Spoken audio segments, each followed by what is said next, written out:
Hoje nós vamos conversar sobre projetos de redes de distribuição com a Bruna, Darlene e Juliana. E, olha, muito importante para contextualizar para vocês é que nas questões de logística e supply chain, normalmente a gente pensa num triângulo.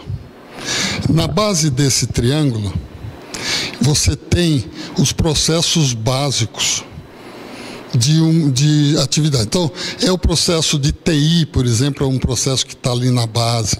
O processo de contabilidade e finanças é outro processo. Gestão de recursos humanos. Essa é a base da pirâmide. E depois, em cima dessa base, você tem pelo menos 3 grandes elementos no segundo nível, que é a questão do transporte, dos estoques e da gestão da informação. E em cima vem o quê? A rede.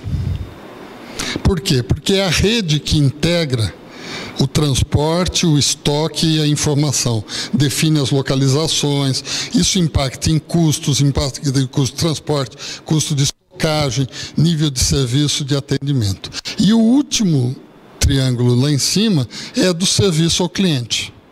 Então, a construção do processo para chegar no serviço ao cliente sai das atividades básicas de tecnologia da informação e comunicação, outras coisas, passa por transporte, estoque e informação e integra na rede.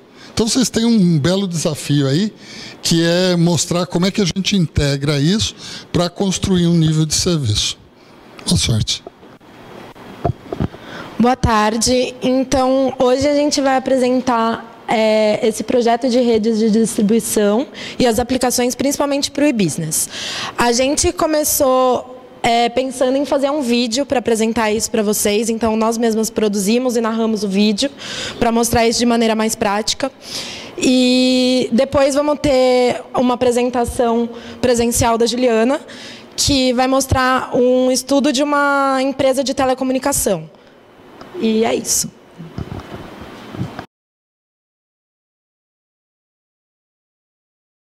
A distribuição ocorre entre cada par de estágios na cadeia de suprimentos, matéria-primas e componentes, e são movidos de fornecedor a fabricantes, enquanto produtos acabados são movidos do fabricante até o consumidor final.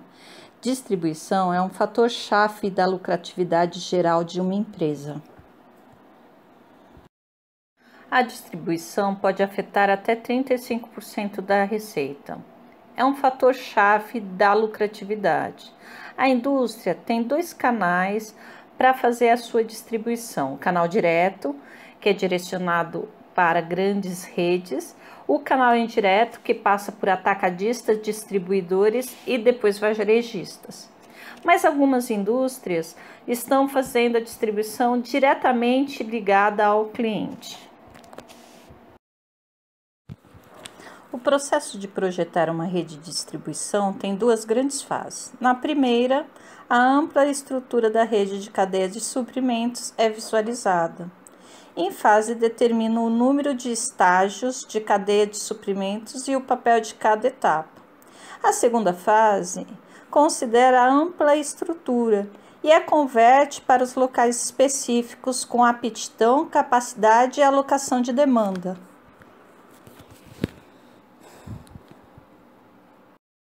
A rede de distribuição apropriada pode alcançar diversos objetivos da cadeia de suprimentos, do baixo custo à alta responsividade. Este resultado pode trazer grandes vantagens para a cadeia de suprimentos.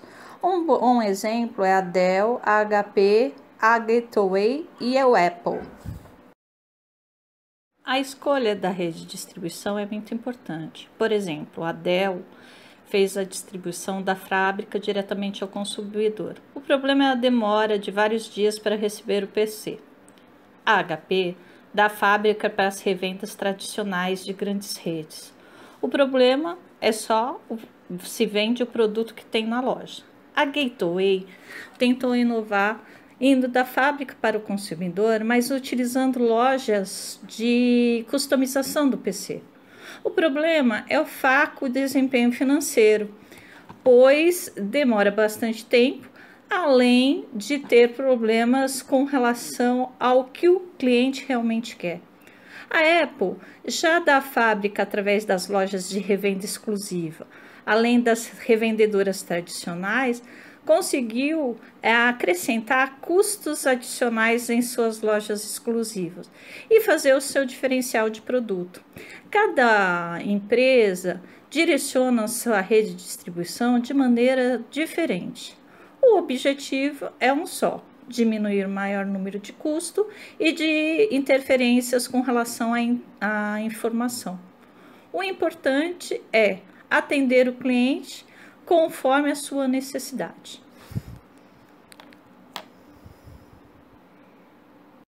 Influenciam o projeto de rede de distribuição tem como finalidade o atendimento das necessidades do cliente e o custo de atendimento a essas necessidades. Podemos citar o tempo de resposta, a variedade de produto, a disponibilidade do produto, experiência do cliente, tempo de lançamento no mercado, visibilidade do pedido, facilidade de devolução.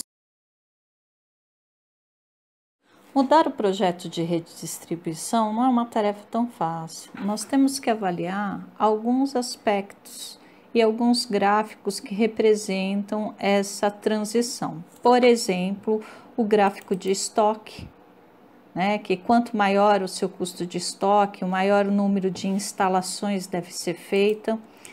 A parte de transporte, onde você pode verificar que o aumento do custo de transporte também altera o número de instalações. Instalações e manuseios. Quanto maior o número de instalações, eu diminuo o nosso tempo de resposta. Além das informações, interfere diretamente nas interligações do processo e projeto de rede de distribuição. Opções de projeto para rede de distribuição. Temos 3 categorias de armazenagem. Pode ser feita pelo fabricante, pelo distribuidor ou pelo varejista. A armazenagem feita no fabricante, podemos citar o exemplo da remessa direta, como vocês podem ver na apresentação. Tem o fabricante, o varejista e o cliente, tanto a parte de fluxo de produto quanto o fluxo de informação.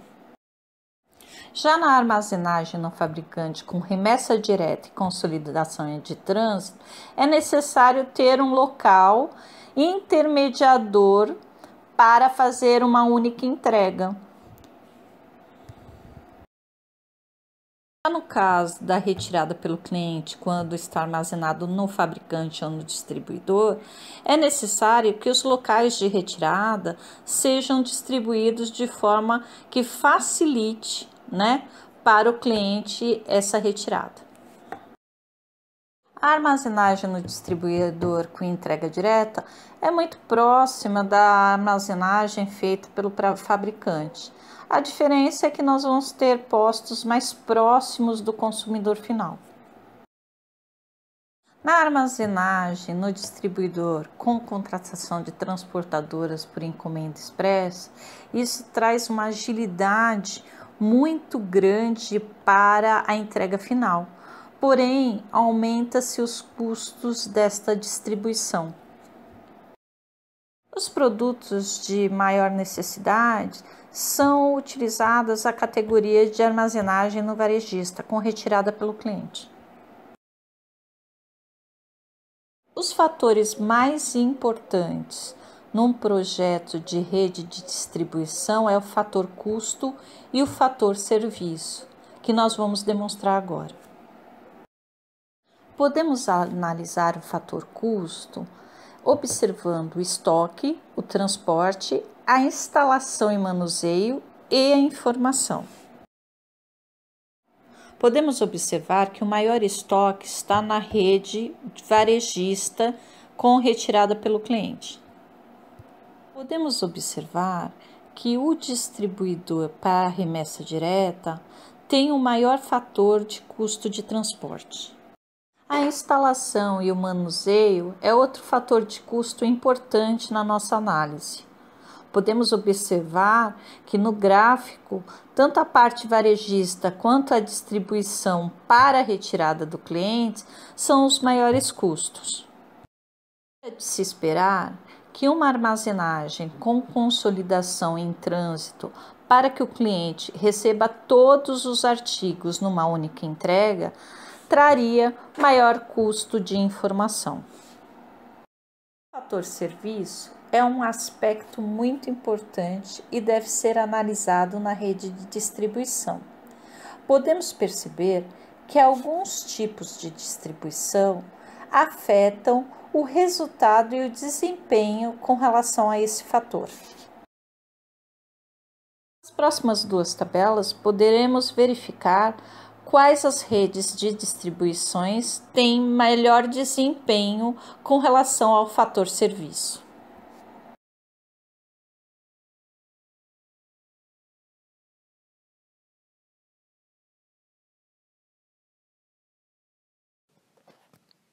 Agora, vamos ver como a internet afetou a estrutura e o desempenho de diversas redes de distribuição. O objetivo é entender o que controlou a introdução bem-sucedida do e-business em algumas redes e não em outras, e como essas redes provavelmente evoluirão. Quando falamos de tempo de resposta, estamos falando de todo o tempo envolvido desde o pedido do produto até o recebimento deste pelo cliente. Na venda de produtos físicos que não podem ser baixados, pedidos de clientes levam mais tempo para serem atendidos por meio de e-business do que por meio das lojas de varejo, devido ao tempo de envio. Assim, os clientes que exigem um tempo de resposta curto podem não usar a internet para pedir um produto. Para produtos baixados como músicas, filmes e livros, não temos o mesmo problema, permitindo o acesso instantâneo. O tempo de resposta da Dell para PCs customizados e também da Peapod são considerados longos. Contudo, os clientes dessas empresas estão dispostos a esperar para receber um produto diferenciado em casa. Já para a Amazon e a Netflix, exige-se um tempo de resposta mais rápido, uma vez que fornecem também o conteúdo digital. Para a variedade de produtos, temos que em um e-business é mais fácil oferecer uma seleção maior de produtos do que em uma loja física. Por exemplo, o Walmart.com oferece uma seleção muito maior de produtos do que as lojas físicas do próprio Walmart. Oferecer a mesma variedade em uma loja exigiria um local muito grande, com uma quantidade de estoque igualmente grande, o que necessitaria muitos recursos. A Dell, por exemplo, destaca-se em variabilidade apenas na loja online, por apresentar também a possibilidade de customização, deixando muito ampla a gama de produtos. Fornecer este mesmo serviço em loja física seria praticamente impossível. Um e-business pode agregar seu estoque, aumentando assim a disponibilidade do produto. Melhores informações sobre as preferências do cliente também possibilitam que o e-business melhore sua disponibilidade. Por exemplo, a Peapod possui um sistema que oferece produtos semelhantes para substituir itens que não constam no estoque no momento em que o pedido está sendo realizado, possibilitando que, mesmo na falta de um produto, o consumidor possa adquirir um semelhante. Um e-business afeta a experiência do cliente em termos de acesso, customização e conveniência. A internet oferece a oportunidade de uma experiência personalizada, mostrando produtos de preferência, associando produtos relacionados, ou mesmo a partir da customização e do acesso, que pode ser feito fora dos horários comerciais, atendendo tanto aqueles que não têm disponibilidade nos horários comerciais, quanto aqueles que se localizam geograficamente distantes. A Amazon Por exemplo, apresenta produtos que estão relacionados ao que os clientes adquiriram ou procuraram recentemente e ajudam os clientes a selecionar os produtos de acordo com suas necessidades e preferências. Para alguns e-business, como a Peapod, informações sobre as compras anteriores são usadas para aumentar de modo significativo o atendimento do pedido ao cliente, buscando facilitar ao máximo as compras e melhorando assim a experiência do cliente, que pode fazer as compras sem sair de casa. Uma empresa pode usar o e-business para introduzir novos produtos muito mais rapidamente do que outra que usa canais físicos.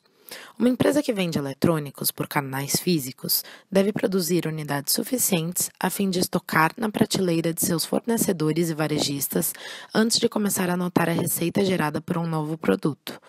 Um e-business, por outro lado, introduz um novo produto tornando-o disponível no site assim que a unidade estiver pronta para ser produzida.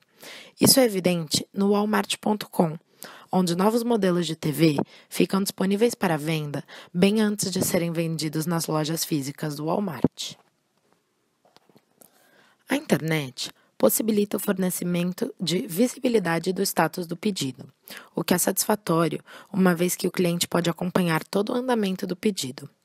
Essa visibilidade é necessária, uma vez que um pedido online não tem equivalente físico a um cliente comprando um item em um varejista.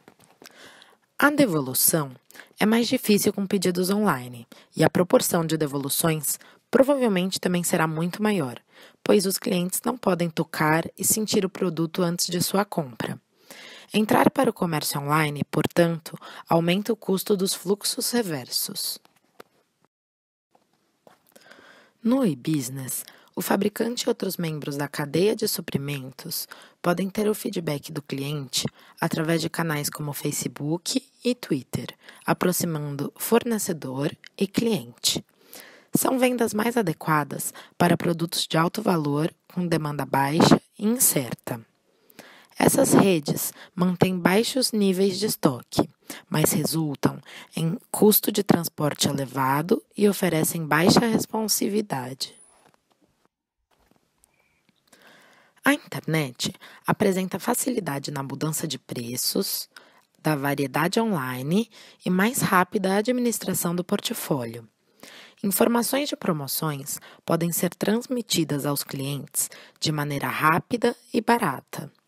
O Groupon é uma empresa que tem usado as redes sociais para direcionar promoções a seus clientes. A internet e os celulares podem aumentar a conveniência e diminuir os custos de coleta de receita, sobretudo de pequenas quantidades. Depois do terremoto do Haiti, foi muito simples, através deste canal, distribuir dinheiro diretamente na conta de cada haitiano para auxiliar em compras de supermercado. Ainda temos que citar que o e-business afeta os custos, mas nem sempre esse impacto é positivo. Um e-business pode reduzir os níveis de estoque ao agregar estoques longe dos clientes, se a maioria deles estiver disposta a esperar pela entrega. O benefício relativo da agregação é pequeno para itens de grande saída com baixa variabilidade, mas grande para itens de pouca saída com alta variabilidade. A Amazon imprime alguns livros de baixo volume de vendas, permitindo que o estoque seja reduzido. Já a Dell consegue manter pequenos estoques, pois só armazena componentes e monta seus PCs depois de receber o pedido do cliente. A quantidade de estoque de componentes exigida é muito menor do que se mantivesse seus estoques em forma de computadores montados. Um e-business pode reduzir os custos de instalação da rede, centralizando operações, e diminuir os custos de atendimento ao pedido da empresa, porque não precisa atendê-lo logo em sua chegada, como nos canais físicos. Pelo lado negativo, tem-se que para alguns produtos, como alimentos, o e-business contrairá maiores custos de manuseio e entrega do que um varejista. Por exemplo, enquanto um cliente seleciona os itens necessários em um mercado, Um e-business, como a Peapod, incorre em custos de manuseio mais altos, porque seus funcionários precisam buscar o pedido de um cliente nas prateleiras do depósito e entregá-lo em sua casa. Para o comércio virtual, os custos de transporte são muito reduzidos quando se trata de informação digital. No entanto, para produtos não digitais, a agregação de estoques aumenta o transporte de entrega em relação ao transporte de recebimento. Em comparação a uma empresa com muitos pontos de revenda, um e-business com estoques agregados tende a ter maiores custos de transporte ao longo da cadeia de suprimentos inteira, em decorrência dos maiores custos de entrega. Pode-se compartilhar informações de demanda ao longo de sua cadeia de suprimentos, para melhorar a visibilidade. A internet também pode ser usada para compartilhar informações de planejamento e previsão dentro da cadeia, melhorando ainda mais a coordenação. Isso ajuda a reduzir os custos gerais da cadeia de suprimentos e combinar melhor a oferta e a demanda. Alguns exemplos já foram citados anteriormente, mas nessa sessão poderemos visualizar um breve comparativo entre os serviços prestados pelas redes digitais das empresas Dell, Amazon, Peapod e Netflix. É possível notar que para negócios de informação digital, como a Amazon e a Netflix, o tempo de resposta é curto, sendo positivo para a empresa, o que não ocorre com as empresas Dell e Peapod. Já a experiência do cliente é destacada como boa pela simples comodidade do canal virtual, podendo fazer compras sem sair de casa e fora dos horários comerciais convencionais. Ainda podem ter mais destaque naquelas que utilizam sistemas de sugestão e substituição de produtos indisponíveis, como visto na Peapod. Quanto à variabilidade de produtos, entende-se pela tabela que na maior parte dos e-business a variabilidade é alta. Apenas a Peapod, por apresentar produtos alimentícios, tem em sua base virtual variabilidade menor que a loja física. Já com relação à disponibilidade, temos nas 4 empresas comparadas disponibilidade alta, o que melhora também a experiência do cliente. O comparativo também permite visualizar que tanto a velocidade de lançamento quanto a visibilidade são positivas em todos os canais, apresentando dificuldades apenas para as devoluções, quando comparadas aos canais físicos. Por último, podemos fazer um comparativo dos custos envolvidos nas 4 empresas estudadas. Tem-se que para os 4 casos, os custos de estoque são reduzidos devido principalmente à agregação de estoque. Para os custos de instalação, temos que majoritariamente os custos são baixos, com exceção da Peapod, que apresenta altos custos devido à necessidade de processamento de produtos quando comparado à rede de supermercados física. Vê-se também que os custos de transporte são sempre tidos como altos, principalmente devido à necessidade de entrega, com exceção, é claro, dos produtos virtuais, que são entregues na hora por meio da própria plataforma. Por último, temos o custo de informação, que se apresenta alto para as 4 empresas em questão, mas não apresenta um custo tão elevado que seja significativo para diminuir o custo-benefício. Dessa forma, pudemos estudar e aprender a importância de identificar os fatores-chave a serem considerados na rede de distribuição, discutir os pontos fortes e fracos deste modelo de negócio para as mais variadas áreas empresariais e também compreender como o e-business influenciou o projeto das redes de distribuição.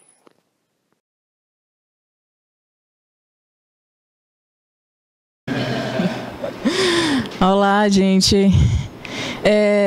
Como vimos, né, na apresentação do vídeo, o foco do capítulo são as redes de distribuição, né, os projetos de rede de distribuição e as aplicações e-business. Nós achamos interessante trazer um exemplo prático para apresentar aqui para vocês.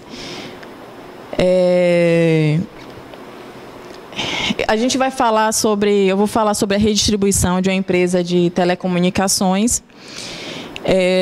A gente conversou com um coordenador de logística dessa empresa, né, da regional de São Paulo, coordenador de São Paulo.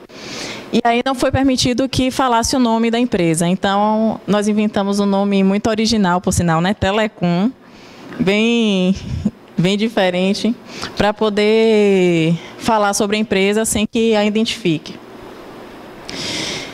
É uma empresa que faz parte de um grupo espanhol. Oi. Que atua no ramo de telecomunicações em parte da Europa e América Latina. A matriz dela aqui no Brasil é aqui em São Paulo, né, na capital. E atua com prestação de serviços de telefonia móvel em todos os estados brasileiros. No caso de fixa, não atende todos os estados, só algumas regiões. Só algumas não, né? Grande parte das regiões. Então, a Telecom Telefonia, ela é subdividida em fixa e móvel, é assim que eles denominam as operações deles.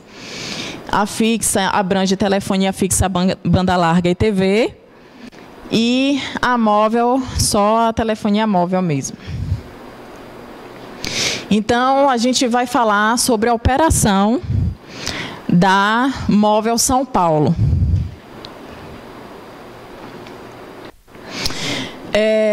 A operação da Móvel São Paulo, ela é realizada por um operador logístico, que eu também não estou autorizada a falar, mas também não vem ao caso. Mas eu acho que eu posso falar depois, assim, né? Não pode. Então, o operador logístico, ele cuida da armazenagem, do transporte. Só que, assim, apesar do serviço ser realizado por um operador logístico, né, eles terceirizam esse tipo de serviço, eles possuem uma equipe dentro do próprio operador, uma equipe da empresa, para que a empresa tenha o controle da gestão, né, para assegurar que todos os procedimentos, todos os processos que são realizados pelo operador sejam feitos da melhor forma e que não tenha nenhum prejuízo, principalmente com relação ao cliente, né? Eles estão ali para gerir a operação, para supervisionar a operação, para que não afete o cliente, que é o foco, é o estágio principal, no caso da cadeia de suprimentos, né? Tudo praticamente gera em torno do cliente. Então, lá eles armazenam aparelhos celulares, chips, cartões de recarga e acessórios que são fones de ouvido, baterias externas, que mais? Carregadores. Tá. As entregas eles realizam para as lojas próprias, para as lojas franqueadas, para os revendedores, que são os varejistas em geral, como Magazine Luiza, Extra, Casas Bahia, e entram como revendedores também bancas de revistas, lojas de conveniência também entram para eles como revendedores, para os clientes pessoa jurídica e para os clientes pessoa física, quando a venda é realizada pelo site. Então, a Telecom, ela se encontra nos estágios como distribuidor e como varejista. Como distribuidor, eles distribuem para os varejistas, né, lojas franqueadas e revendedores, e para clientes PJ. Aí eu até perguntei, mas ele fornece para cliente PJ, esse fornecimento não seria da empresa como varejista? Ele disse não. O cliente, pessoa jurídica, ele não se encaixa no varejo, porque normalmente nós fornecemos em grandes quantidades. Por exemplo, empresas de maquininhas de cartão, né? Cielo, Redcar, aquela rede, no caso. Então, eles fornecem chips em grandes volumes para essas empresas. Ou então, eles fornecem aparelhos celulares e chips, né, o serviço em si, para outras empresas, como uma indústria ou empresas nacionais em que solicitam um plano corporativo para os seus gerentes e aí para o corpo gerencial da empresa. Então, aí eles fornecem muitos celulares e muitos chips. O que ele falou também foi sobre, assim, o que interessa para a empresa não é vender celular. O que interessa para a empresa é vender serviço.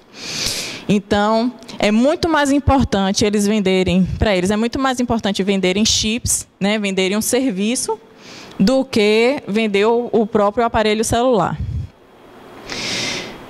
E esse fornecimento para os clientes PJ, eles fazem também, ou eles vendem os aparelhos celulares, ou eles fazem um contrato e fornecem os aparelhos por comodato, né? Então, eles cedem o aparelho até o prazo de contrato e, no final do contrato, o seu cliente ele tem que devolver todos os aparelhos para a Telecom.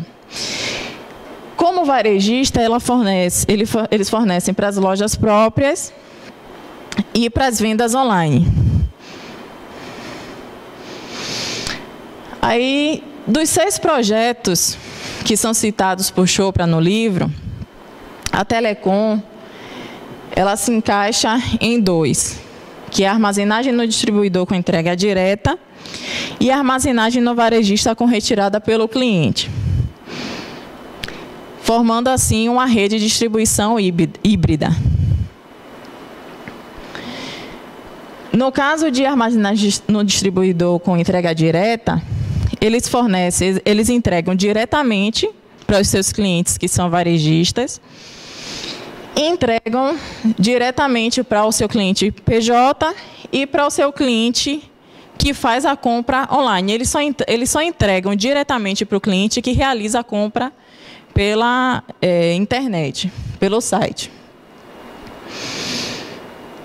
E aí ele me falou sobre o projeto que eles acabaram de implantar, que é o projeto Chip Express. Os clientes que fizerem um pedido de chips até o meio-dia, a entrega é realizada com D0, né? A entrega é realizada no mesmo dia.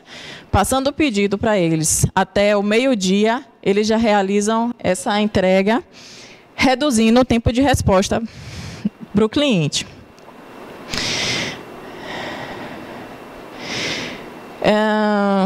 Outra forma que se encaixa nesse projeto é o cliente ir até a loja física, escolher seu produto e retirar seu produto lá. No caso, é a armazenagem varejista com retirada pelo cliente. E eles estão implantando, estão implantando ainda não, mas existe um projeto que eles querem aumentar as vendas online e quer reduzir o tempo de resposta para o cliente. O cliente que realizar o pedido pela internet, ele pode ir até, ele vai poder ir, ele não pode ainda, ele vai poder ir até uma loja física e retirar o seu pedido. Assim, eles conseguem aumentar as vendas online e reduzir o tempo de resposta para o cliente. E é isso.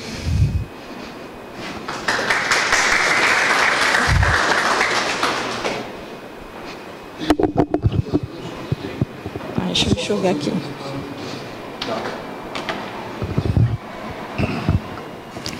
Primeiro, vocês estão de parabéns. Para mim, a melhor apresentação até agora foi a de vocês. Porque inovou, trouxe bastante conteúdo, e um conteúdo bem rigoroso. E o destaque de você ir para uma situação real, que eu acho que é muito legal para trazer a realidade para o processo. E eu vou pegar pela situação real, que é aí que traz a importância da rede. A empresa tem a política dela de mercado, de diferenciação, de ampliação de mercado, de vendas, de tratamento de diferentes tipos de clientes. Isso é estratégico para a empresa. na hora que ela tenta implementar essa política, ela esbarra na rede.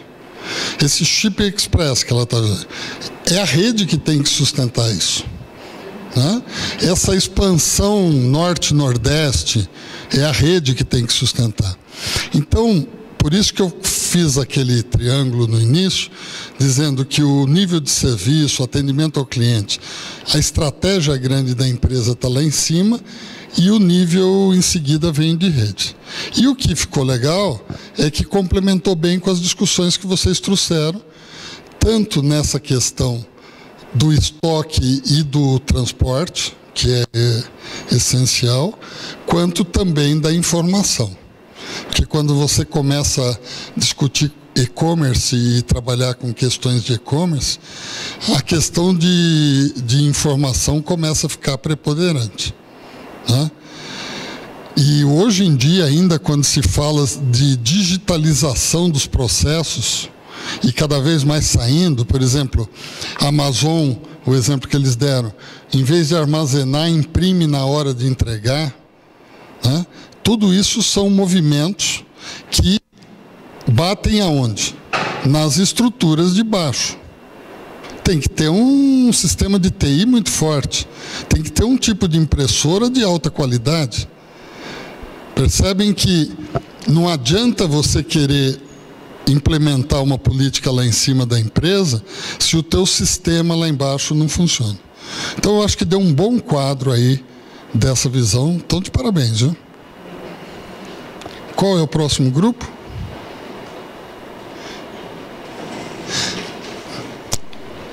Gabriel e Gabriel. Não. Um não. Carlos. Cal. Ah! Karl Marx.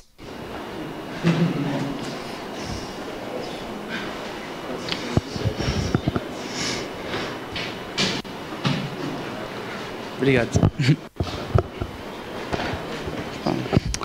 Boa tarde. A gente vai estar falando um pouco sobre o capítulo 5 do livro, que trata sobre a questão dos projetos de rede na cadeia de suprimentos. E a primeira coisa, tudo que a gente faz na vida tem uma etapa muito importante que vem antes, que é a parte de planejamento. Se você tem um bom planejamento, você vai conseguir encaminhar melhor as suas decisões e o funcionamento de qualquer coisa que você estiver fazendo na vida. E quando a gente fala de rede, na cadeia de suprimentos, não é diferente. Tem uma etapa muito importante antes de projeto.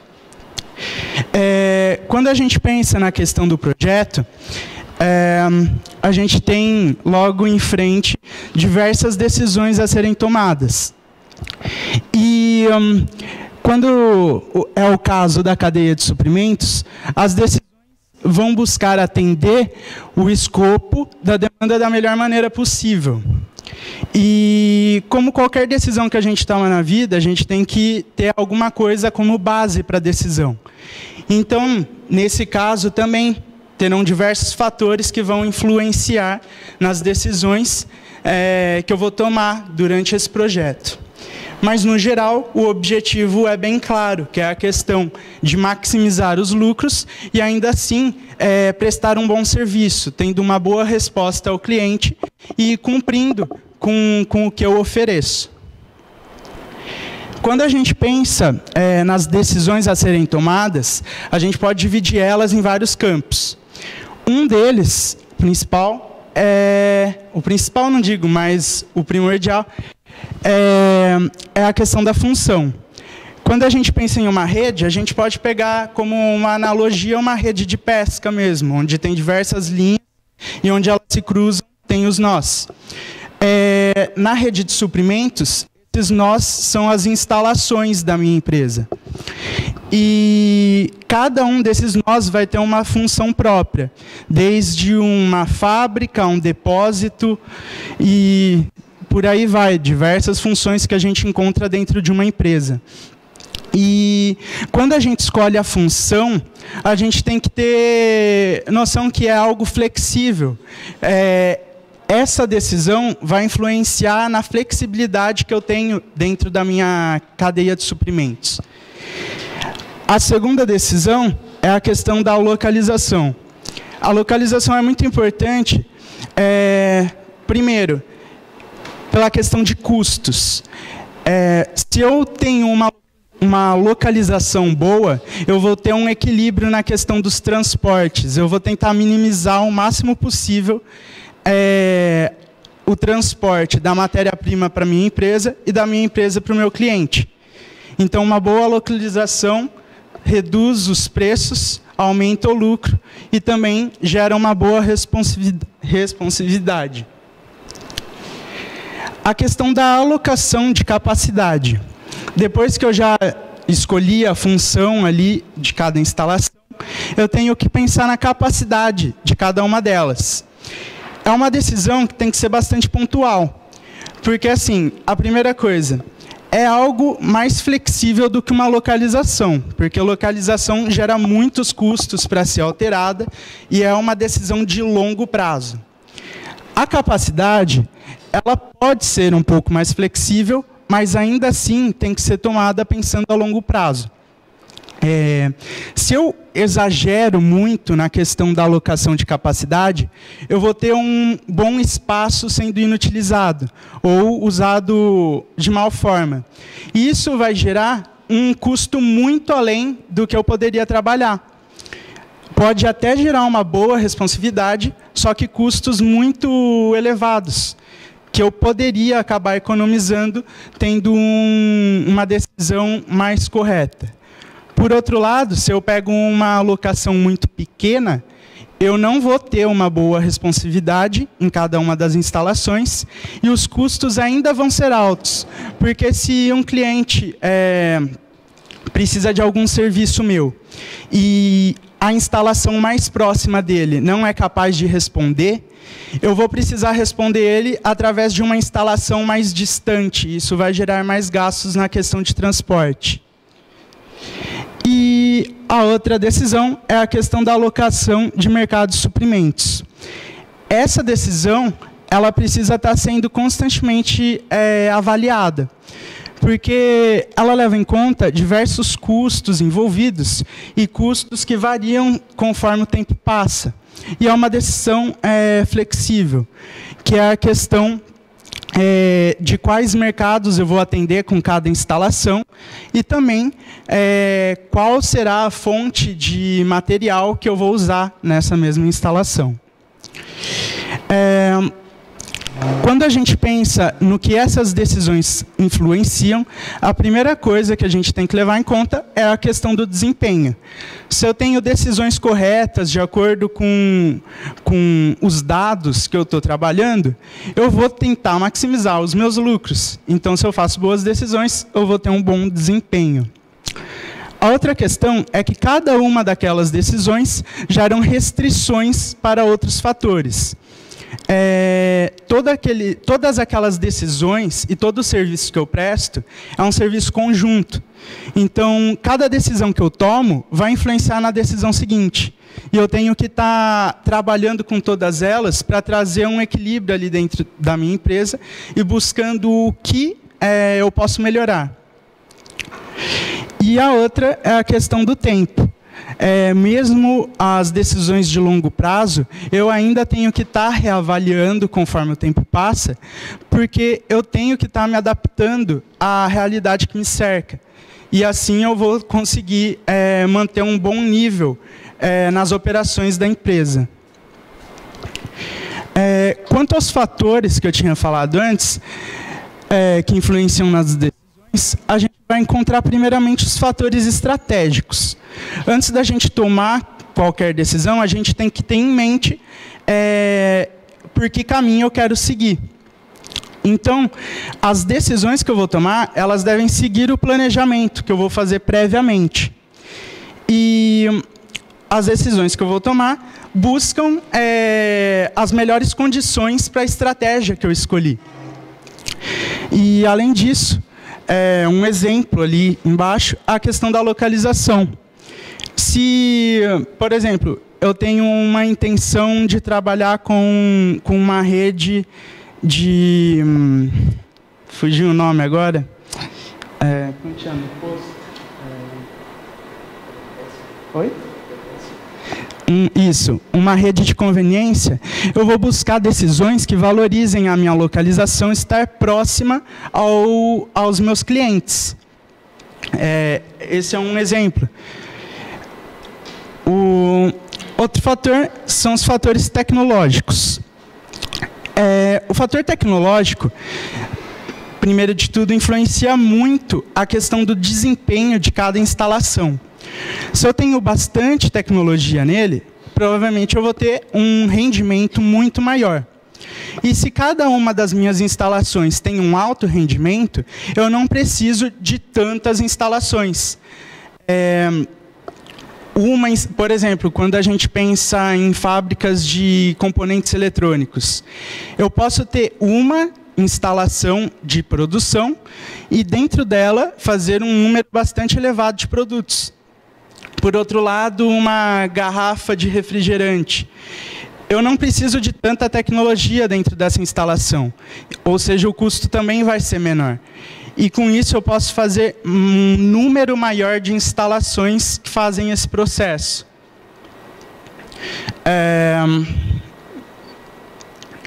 O outro fator seria, ou melhor, os outros fatores seriam os macroeconômicos. Porque dentro dos macroeconômicos tem alguns tópicos. O primeiro é a questão das tarifas e incentivos fiscais. Quando a gente pensa em tarifa, seria qualquer custo gerado a partir das leis e das taxas que são cobradas sobre o meu serviço. E quando a gente pensa em tarifa, principalmente agora que a economia começa a tomar um rumo mais global, a partir da globalização, as tarifas começaram a exercer também uma influência bem maior sobre a decisão das empresas. Porque quando eu começo a exportar, por exemplo, as tarifas vão ter uma influência muito maior do que se minha empresa pretende atender apenas o local que o cerca. E, em consequência disso, vem a questão dos incentivos fiscais. Se o serviço da minha empresa tem uma influência muito grande da questão de tarifa, algumas prefeituras ou alguns locais vão oferecer incentivos que diminuem a questão da tarifa em troca de que ela também estará sendo beneficiada pela presença da minha empresa. Porque assim eu consigo aumentar um pouco a minha lucratividade, reduzindo os gastos, ao mesmo tempo que aquele local vai ser valorizado com a presença de um número de empregos maior. O segundo seria a taxa de câmbio e a questão do risco de demanda. Esse é um fator que as empresas conseguem se proteger bem com alguns dispositivos aí que elas oferecem para cuidar dessa parte. Mas, com decisões acertadas, em vez da gente se preocupar em fugir dos riscos e ter uma certa estabilidade, algumas empresas conseguem, a partir de suas decisões, tirar proveitos a partir da taxa de câmbio, aumentando a lucratividade conforme a taxa de câmbio varia. O terceiro seria o custo de frete e combustível, que também a gente pode ver muito pela nossa realidade hoje, a questão de crescimento dos preços de combustível. Algumas empresas, por exemplo, uma de aviação, pode tirar proveito disso quando ela consegue estabelecer um contrato de longo prazo com a fornecedora de combustível. No caso do livro do Chopra, tinha inclusive um exemplo de uma empresa aérea que, alguns anos atrás, tinha estabelecido um contrato de longo prazo e, conforme o combustível foi aumentando, o contrato conseguiu estabilizar isso para eles. E foi a partir disso que eles conseguiram aumentar a lucratividade durante aquele período de tempo. E o quarto seria a redução do lucro por aumento do custo de produção e serviço. O próximo são os fatores políticos. As empresas buscam regiões que estejam com uma estabilidade política, porque toda a questão de propriedade e de comércio, ela busca ter regras bem definidas, porque isso também é algo que influencia na estabilidade dos serviços que a empresa presta. Os fatores de infraestrutura. Uma boa infraestrutura pode minimizar os custos do meu serviço. Por exemplo, se eu me localizo em um local que tem uma boa estrutura rodoviária, a questão da minha distribuição e de todo o meu transporte vai ser valorizada. E com uma boa infraestrutura eu vou acabar aumentando a capacidade de resposta aos clientes e também um melhor desenvolvimento do meu trabalho. Também reduzindo os custos na questão do transporte, por exemplo, como eu tinha dito. E, por último, os fatores competitivos.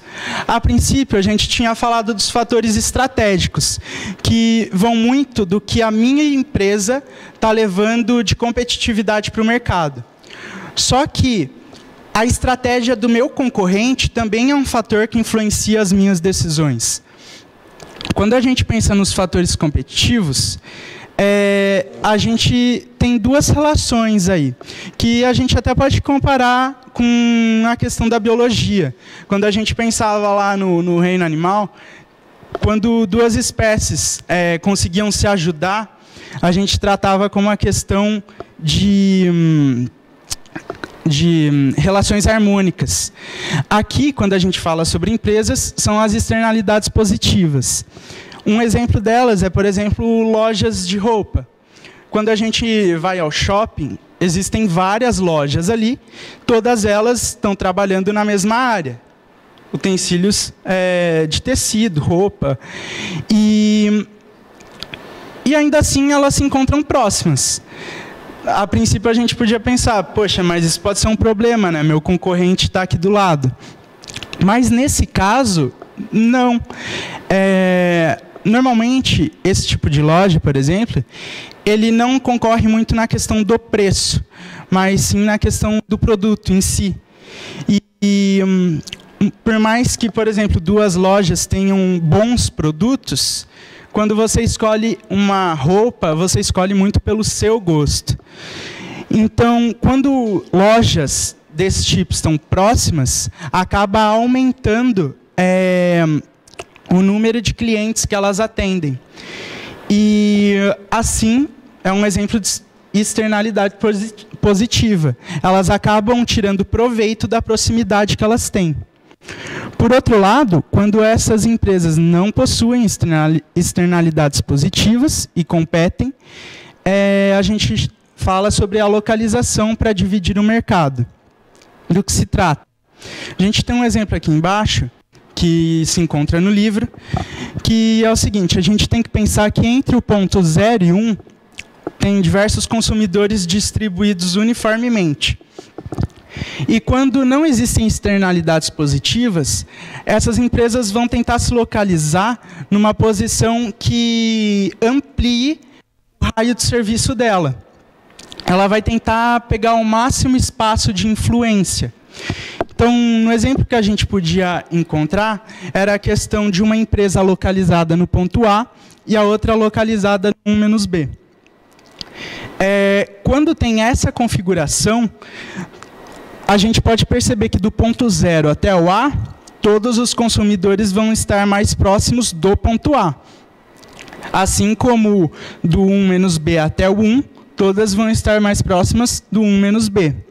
E só o espaço que está entre elas que seria dividido na questão de uma concorrência por divisão do mercado. E, em cima disso, a gente pode trabalhar na questão seguinte: se as empresas não concorrem em questão de valor, e sim na questão de proximidade ao cliente, elas vão tender a se encontrarem no meio, exatamente no meio dessa reta. Porque assim elas vão conseguir maximizar o raio de influência delas. Por outro lado, se elas concorrem na questão do preço, a proximidade entre elas pode desvalorizar o serviço de uma.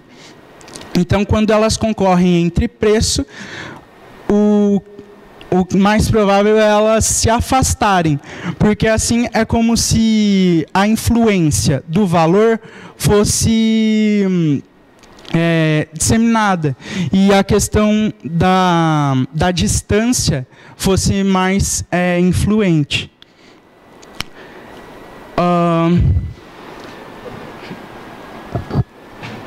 Boa tarde a todos. Para falar de modelo para decisão de projetos de rede, é primordial lembrar sempre da estratégia da empresa, né? É o que vai ditar todas as regras aí. Dentro da estratégia da empresa, como bem falou o colega Gabriel aqui, está alinhado aí a benchmarking, né?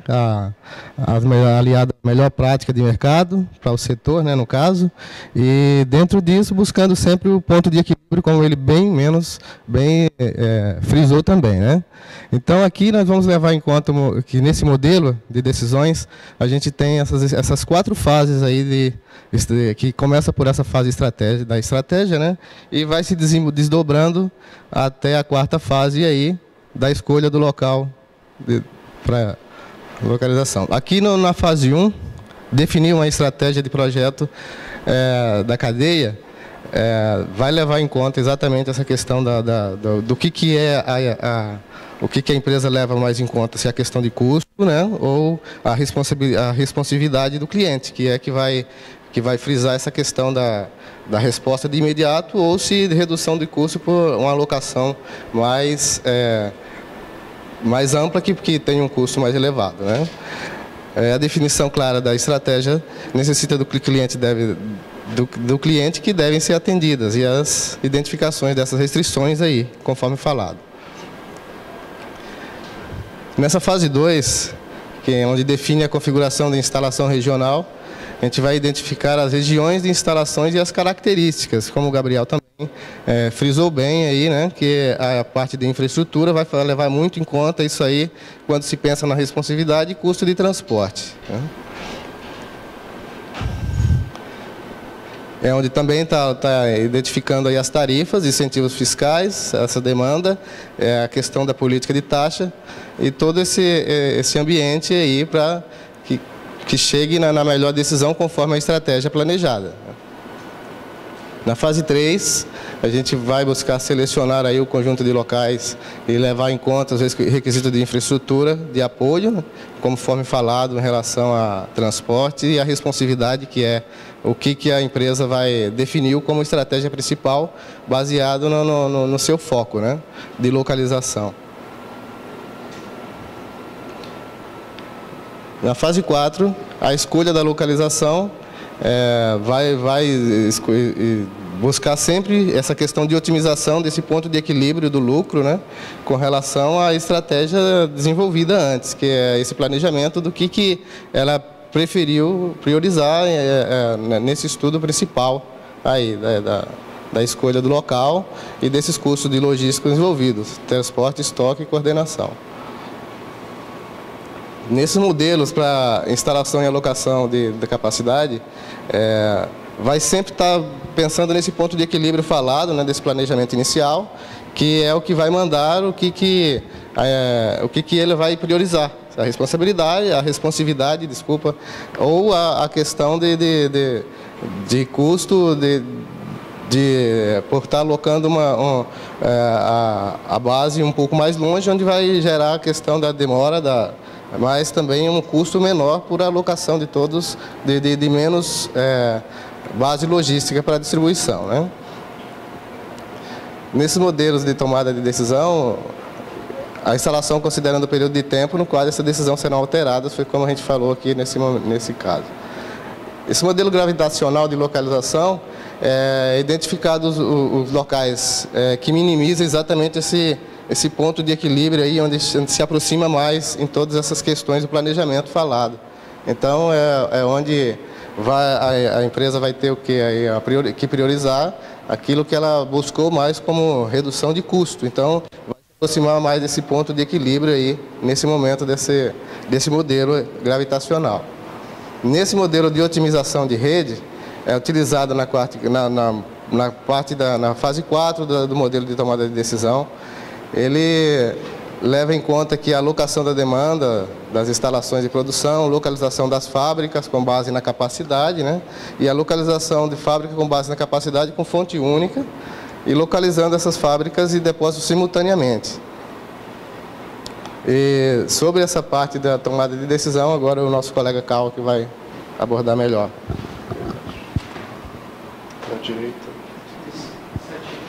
Boa tarde. O que eles falaram até agora foram algumas decisões um pouco teóricas, mas algumas decisões práticas também não podem ser deixadas de lado, que é o que eu vou falar um pouco agora. Eu vou colocar os 4. Primeiro, ele fala sobre não subestimar o tempo de vida das instalações. As instalações, como o Gabriel falou, quando elas são estabelecidas, elas vão ficar ali naquele espaço pelo menos uma década. E uma década é muito tempo, mas o que não pode acontecer é o gestor, no caso, né, o projetista, ele determinar mudanças, por exemplo, na estratégia de venda, estratégia de distribuição, e não levar em consideração a instalação em si. Isso é algo que nós não falamos aqui diretamente, né, nos outros dois, mas algo que não pode ser desconsiderado.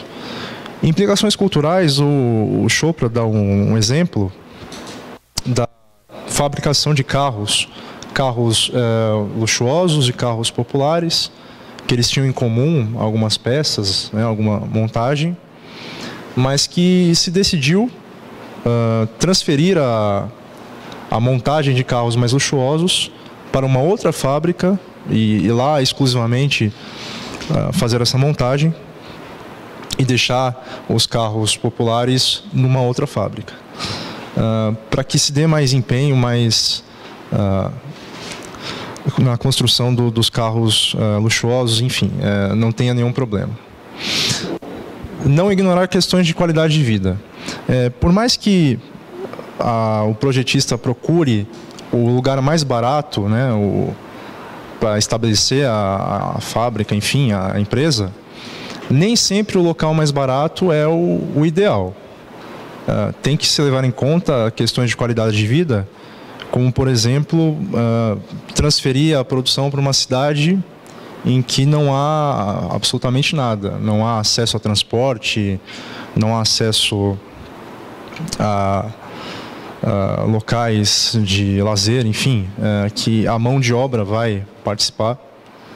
Então, às vezes é melhor pagar um pouco mais caro pelo local, né, pela instalação, para evitar esses problemas. E enfatizar as tarifas e incentivos fiscais ao localizar instalações. É preciso cuidado também, que isso cai na anterior. Pode ser que as tarifas sejam muito boas, né, ou até isenção de tarifas, mas isso tem um custo, isso tem um contraponto, aliás, que é justamente a questão da qualidade de vida. Então, a localidade pode não oferecer o que quem vai trabalhar quer ou precisa. Agora eu vou falar sobre 2 estudos de caso e depois o Gabriel vai falar sobre um terceiro. O primeiro é o da Sport Stuff, ele está no capítulo. A Sport Stuff é uma empresa que se aproveitou do mercado de peças como skates, brinquedos como skates, esquis, jaquetas, que foram se perdendo porque as crianças crescem e os pais queriam repassar, né, isso de alguma forma. Então a Sport Stuff comprava esses materiais e comprava também um excedente de algumas lojas grandes. E ela começou a vender a custos mais baixos esse material. A previsão era de que em 3 anos a Sport Stuff fosse crescer 80% por ano. Então, a partir daí, chegou-se a um ponto que o que fazer? Ela tem uma fábrica em São Luís, um depósito lá, né, em São Luís. E eles alugaram um pedaço do depósito, aí a produção foi crescendo, alugaram a metade, depois alugou inteiro. E a grande questão deste estudo de caso é, a partir da demanda, que não está aí no slide, e dos custos, ampliar ou não, colocar um depósito em outro lugar, outra localidade, de acordo com as propostas. Então, ali está localizado, né, o depósito, né, em São Luís. E também a empresa dividiu o país em 6 zonas, né? Cada zona, de acordo, tem um preço, um custo de envio. Né? Noroeste, Sudoeste, Centro-Oeste Superior, Inferior, Nordeste e Sudeste. Aí as opções de depósitos eram na própria cidade de São Luís, aí tinha em Denver, em Seattle, em Atlanta e na Filadélfia. Cada um com o seu custo, que vai aparecer agora. Então, a nossa conclusão a partir disso é que, vejam que São Luís ela tem os preços mais baratos de depósito, né, de aluguel de depósito. A Filadélfia ainda corre próximo, mas quando a gente vai ver os preços de transporte, por mais que São Luís perca no começo aqui para Seattle, né, apesar de Seattle estar na zona noroeste, em geral os preços de São Luís são mais baratos para transporte. Então nós avaliamos que nesse caso a empresa deveria alugar mais depósitos na própria cidade, porque o custo de implantação, por exemplo, em Seattle, para distribuição seria maior com transporte. E também com o custo de depósito, né, que é bem maior. Então, na região noroeste, Seattle leva vantagem no custo de transporte, mas aquele preço a mais do custo do depósito já torna São Luís mais vantajosa. O segundo estudo de caso é sobre a Cool-Wipes, que é uma empresa que vende lenços umedecidos e pomadas para assaduras. Diferente do primeiro aqui, eles já sabem que o custo com transportes vai aumentar. Então, o grande problema aqui é encontrar um local que diminua o valor, né, de custo de transporte. Toda a produção está em Chicago, e aí essa produção em Chicago, né, essa fábrica, ela tem um custo de 6,5 milhões de dólares por ano, custo fixo, fora o custo por unidade produzida. E a proposta é de estabelecer uma nova fábrica em algum outro ponto por um preço de 2 milhões, e aí, considerando tanto lenço quanto pomada, 3,5 milhões. Né? Também foi dividida em 6 partes, né, em 6 regiões. Só que aí as opções agora são Princeton, Atlanta e Los Angeles. Inicialmente, se for considerado o preço de Chicago, o preço do custo fixo, não é interessante, na nossa avaliação, transferir alguma fábrica para alguma outra cidade, porque os custos vão ficar muito próximos. Por exemplo, a gente poderia transferir para Princeton uma parte da produção de lenços e pomada, né, que tem ali no Nordeste a sua demanda maior, mas os custos seriam próximos, então não faz muita diferença. Mas a outra proposta do estudo de caso é, caso fosse a implantação do zero, a partir dos custos de 2 milhões para a fábrica de lenços e 1,5 milhão para a fábrica de pomadas, se fosse esse o custo e não de 5 milhões como é de Chicago, como a gente configuraria a rede? E aí compensaria colocar uma produção em Los Angeles para atender a parte noroeste e sudoeste, porque a gente está levando em consideração o custo de transporte, uma produção em Chicago para atender a zona centro-oeste, né, tanto superior como inferior, e uma produção em Princeton. Poderia ser em Atlanta também, mas escolhemos Princeton. Então, dividir em 3, ao contrário do estudo de caso anterior, que a gente manteve depósitos em São Luís. Nesse caso, a gente optou por dividir em 3 partes, né, em 3 produções. Agora o Gabriel vai concluir a apresentação. Os 2 exemplos anteriores de estudo de caso eram nos Estados Unidos, mas a gente tinha um exemplo mais próximo, que é a questão do Tokstok. Acho que todo mundo conhece Tokstok, eu particularmente amo essa loja. Se a gente for lá, a gente encontra muitos produtos de ótima qualidade dentro dos serviços que ela presta. Só que ela estava caindo em descrédito no estado do Rio de Janeiro. E muito pela questão de entrega, pela questão logística. Apesar dela ser a referência que é dentro do campo que ela trabalha, que é a questão de móveis, a parte da operadora logística que trabalhava com eles estava tendo muitas falhas e não estava conseguindo cumprir com o que a Tokstok oferecia para os clientes. No caso da Tokstok, e por serem móveis, o transporte ele era marcado, possui horários marcados, e junto com a entrega, o cliente pode escolher pela montagem do produto. E pela necessidade de montagem e de um horário marcado, a antiga operadora logística deles não estava conseguindo fazer um bom serviço. Então a Tokstok foi atrás de uma nova operadora logística. Era algo muito importante para que eles retomassem o crédito que tinham e retomassem o bom serviço que eles prestam.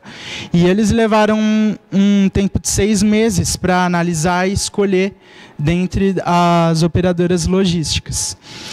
E dentre elas, a escolhida foi a Passer Logística. E quando eles começaram esse serviço conjunto, a Passer já conhecia bastante a região do Rio de Janeiro, por ter começado lá o seu serviço. E essa quantidade de informação e conhecimento dentro daquela praça ajudou muito eles e trouxe uma boa vantagem no serviço que eles prestavam. A princípio, o contrato deles com a Tokstok dizia que eles usariam 50 veículos para conseguir cumprir com esse serviço. Só que com a otimização de rotas, a otimização de serviço logístico que eles fizeram, eles passaram a conseguir trabalhar com 45 veículos e conseguindo prestar um serviço de ótima qualidade. Essa redução de veículos, a gente pode até achar que é pouco, são 5 veículos. Só que quando a gente conta na questão financeira, isso já faz uma boa diferença. E junto com a questão financeira, a questão do crédito que a Tokstok tinha, ela começou a recuperar, porque o serviço que estava apresentando falhas durante o período de tempo voltou a funcionar bem e voltou a funcionar com um melhor desempenho. Com isso, devido a essas melhorias, a Tokstok voltou a conseguir e melhorar a questão de prazo de entrega. Conseguiu pôr de 3 a 4 dias no estado do Rio de Janeiro. E, por outro lado, não foi só a Tokstok que foi favorecida. pelo bom serviço logístico e pelo bom desempenho nessa questão de projetar uma rede de suprimentos, uma rede de cadeia de suprimentos, a Passer também saiu beneficiada nesse contrato. Pelo bom serviço prestado, elas conseguiram traçar novos contratos, e hoje a Passer não cuida apenas do Rio de Janeiro, mas também de toda a parte logística da Tokstok em Belo Horizonte. Então, assim, esse estudo de caso, ele é menos numérico como os anteriores, mas ele mostra muito bem a importância de um bom desempenho na questão do projeto de uma rede de cadeia de suprimentos. E de como, apesar de uma empresa ter um bom produto, a parte de logística influencia muito no desempenho dela, tanto financeiro quanto na parte de prestação de serviços. É isso.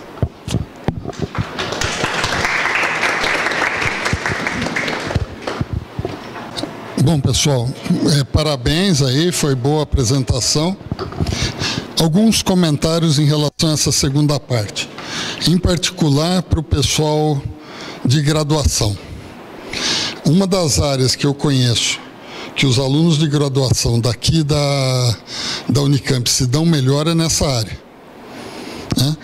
São duas áreas assim fortes. Uma delas é projeto de armazéns, por causa do domínio do AutoCAD, de distribuição e de modelagem, e a outra é essa área de projetos de rede, pelo uso do ArcGIS e de sistemas de informação geográfica, que auxiliam bastante nesse processo. Já conseguiu resolver os probleminhas lá de transporte? Então, porque eu acho que é um espaço interessante.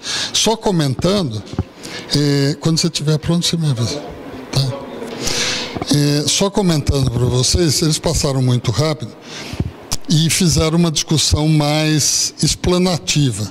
Mas, na verdade, essa área é uma área de pesquisa operacional, de modelagem de redes, que você joga em algoritmos que acham menor distância, melhor localização e outras operações dessa natureza, tá?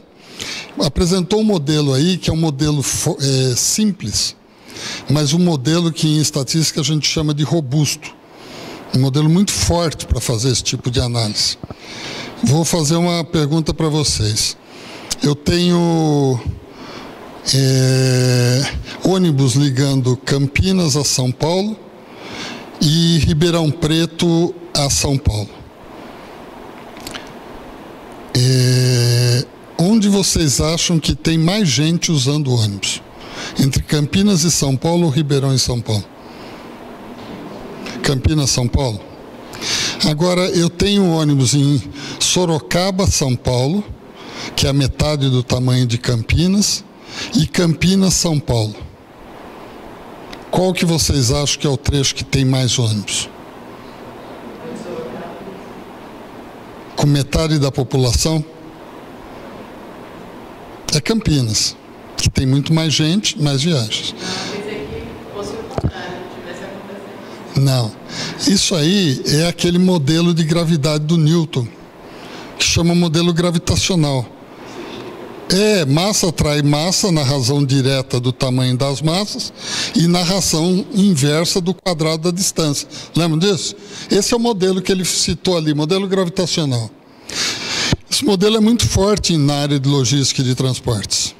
Só que a massa, você tem que ser criativo, né? A massa pode ser volume de habitantes de um bairro, se eu estou mexendo com hortifruti, coisas desse tipo. Pode ser também consumidores de um determinado produto, compradores, jovens de uma faixa etária, se eu estou falando de sanduíche e tal. E a distância, na verdade, em logística se usa um termo que é mais amplo que a distância, que a gente chama de impedância. O que é impedância? É o fator que gera atrito na ligação. Quando eu falei Sorocaba e Ribeirão Preto, eu provoquei vocês distância. mas vocês põem roteirizador, vocês sabem. Você manda o roteirizador lá, o Waze, menor distância, de vez em quando você fica 10 horas. Então é melhor colocar menor tempo. Então, mesmo que fisicamente a distância seja menor, o tempo, de repente, é um condicionante. Então, você pode modelar essas redes dessa forma. Além disso, existem outros tipos de restrição. Por exemplo, ali chegando em São Paulo tem um pedágio, numa área logística muito grande. Aquilo ali é um transtorno, porque você tem muitas dificuldades, porque você não tem vias de acesso.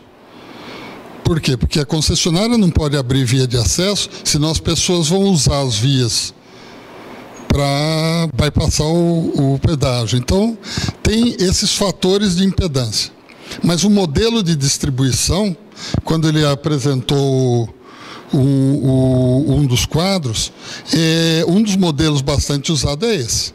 A outra coisa que é assim, a turminha que está aí ainda na faculdade e tal, ou mesmo quem está começando, mergulha nos softwares geoespacializados. O grande diferencial dos anos atuais, agora já tem um outro lá na frente, mas o grande diferencial que foi agora, os 2 últimos anos, tem mais um ano, é o pensar espacialmente. O que está vindo agora é Big Data, muitos dados, complexidade e tal, mas o anterior é espacialmente, só que incorporou. Então, a maior parte dos tomadores de decisão desses modelos, eles montam redes espaciais e vão lá. E se mudar isso? E se mudar o preço médio do metro quadrado de terreno? Será que é melhor eu vir mais para cá? E se, de repente, duplicar em tal trecho da avenida? O que volta na configuração? Tá? Essa é uma área forte para projeto. Vou passar aí para o Júlio.